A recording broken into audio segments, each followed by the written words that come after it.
Alors aujourd'hui, je vais vous parler du journal d'Aurélie Laflamme. Alors le journal d'Aurélie Laflamme, c'est une série de 8 romans pour adolescents qui a été créée en 2006.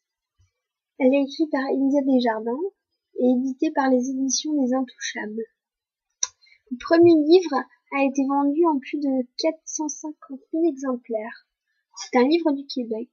La série fait partie des grands succès littéraires québécois. Les livres sont écrits sous forme de journal intime. Les romans racontent les aventures d'une jeune adolescente et ses amis et les problèmes qu'elle vit d'une manière humoristique. India Desjardins dit avoir été influencée grandement de sa propre adolescence dans la création de ses romans. C'est un bon livre humoristique pour les jeunes. Alors, il y a en édition québécoise, il y a les 8 livres qui sont parus, sauf que en édition française, de l'éditeur, je vais vérifier, Michel Lafon, il n'y a que les 5 premiers tomes qui sont sortis. Donc, je vais vous raconter le résumé. Aurélie Laflamme est une adolescente de 14 ans, un brin timide, assez rigolote et très maladroite, qui a l'impression d'avoir été oubliée sur Terre par des extraterrestres après un voyage intergalactique. Aurélie porte en elle un grand deuil, celui de son père décédé lorsqu'elle avait 9 ans. Son sens de l'humour et son caractère déterminé lui ont permis de surmonter cette épreuve. Mais lorsqu'on a 14 ans, une toute nouvelle gamme d'émotions explosives viennent inévitablement compliquer les choses.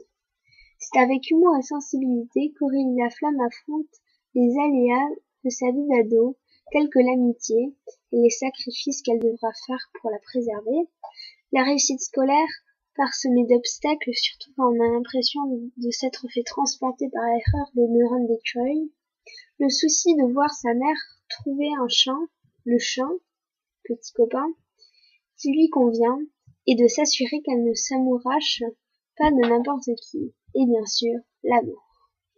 Le journal d'Aurélie Laflamme, c'est l'histoire d'une adolescente comme les autres qui cherche sa place dans l'univers, et pour la trouver, à l'instar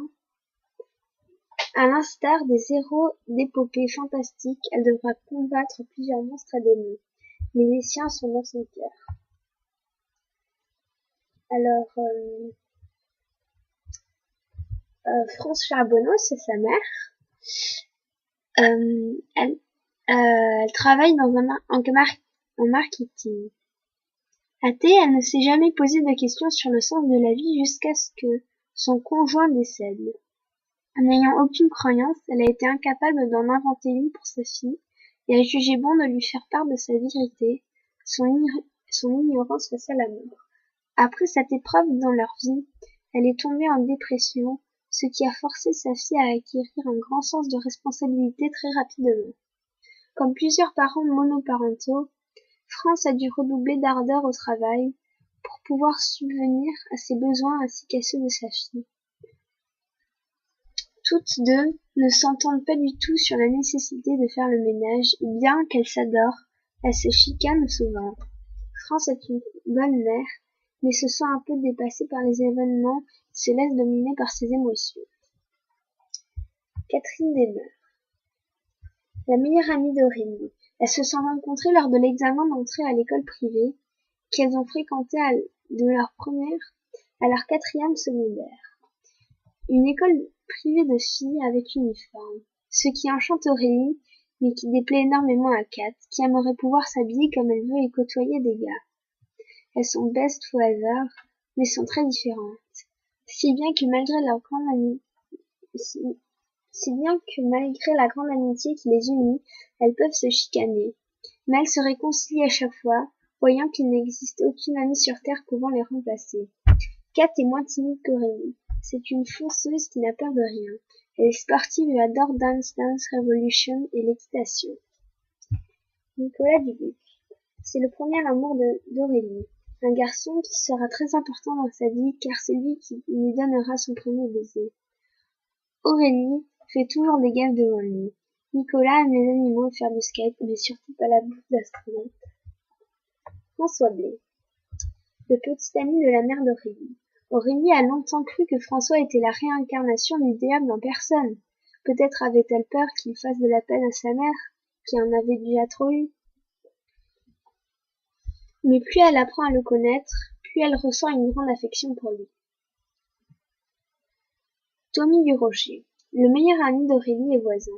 Tommy a déménagé de chez sa mère pour aller vivre chez son père, qui est le voisin d'Aurélie. Elle le rencontre pour la première fois lorsque Sibylle s'est échappée et qu'il l'a trouvée. Kat, elle, ne peut pas le supporter, mais fait un effort parce qu'elle sait que c'est le meilleur ami d'Aurélie. Il a aussi embrassé Aurélie sans qu'elle le veuille devant les fenêtres de Musique Plus. C'est la raison pourquoi Nicolas a rompu avec elle. Et bien sûr, vous l'avez bien tous remarqué, c'est pas moi qui l'ai écrit.